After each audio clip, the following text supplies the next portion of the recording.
Amber is fossilized tree resin. Over millions of years, the sap from trees along the Baltic coast of Europe hardened into a dense, semi-translucent material. In the 13th century, Prussia passed specific laws to protect and control this amber trade, treating it as a royal monopoly. In 1701, King Frederick I of Prussia commissioned an architect to design a room for his palace at Charlottenburg that would use amber on a scale never attempted before. He wanted a space where the walls, panels, frames, and mosaics were all constructed from the resin. To achieve this, hundreds of panels in different shades, from pale yellow to deep cognac, were fitted together like a mosaic. These were mounted onto a wooden frame and backed with a layer of thin gold leaf. This gold backing served a technical purpose.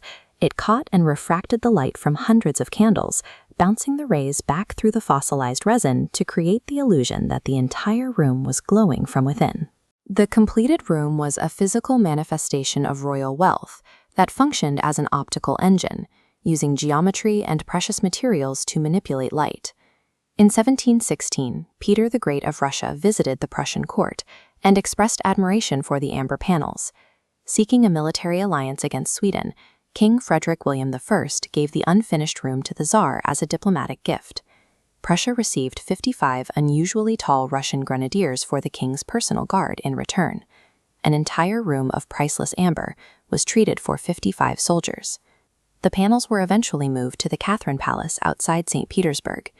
Empress Elizabeth commissioned a massive expansion of the project to fill a much larger space, adding gold-framed mirrors and additional amber elements to the design. By the 1770s, the room reached its final form. It covered over 55 square meters of wall space and contained 6 tons of amber, augmented by 4 intricate Florentine stone mosaics created by Italian craftsmen. For nearly 2 centuries, the room stood as a central symbol of Russian imperial power, surviving the Russian Revolution and decades of political upheaval. By 1941, the room had developed a physical weakness. Over 2 centuries, the amber had dried out and become extremely brittle. Any attempt to disassemble the interlocking panels risked cracking the 6 tons of resin into fragments. As German troops approached the palace in September 1941, Soviet curators faced a crisis. They could not move the room safely, so they covered the walls with thin wallpaper, hoping the German soldiers would simply overlook it. The disguise was useless. The Nazi regime had prepared a list of artworks made in Germany that were to be repatriated to the Reich. The amber room was at the top of that list, and the soldiers stationed at the palace knew exactly where it was. A specialized detachment of German soldiers dismantled the entire room in just 36 hours. They methodically removed the panels, packed them into 27 crates, and shipped them by rail to East Prussia. It took decades of craftsmanship to build the room, but only a day and a half for it to be erased and packed into crates. The crates arrived at Königsberg Castle, where the room was reassembled and displayed as a trophy of war. For 2 years, it remained in German hands, overseen by an amber expert named Alfred Rode. By late 1943, Allied bombing raids began hitting the city with increasing frequency. As the war turned against Germany, Rode was ordered to pack the panels back into their crates and prepare them for a final evacuation. In August 1944, Allied bombs destroyed much of the castle, and by April 1945, Soviet forces were fighting street by street through the city. This level of total destruction is where the documented history of the room ends. The trail of the 27 crates stops in the ruins of Königsberg. A masterpiece that once glowed for empresses became simple cargo, lost somewhere in the rubble of a destroyed city. Soviet investigators arriving in the ruins found 3 of the Florentine stone mosaics scorched in the remains of the castle's Knights' Hall. These fragments prove the room was at the castle during the final battles.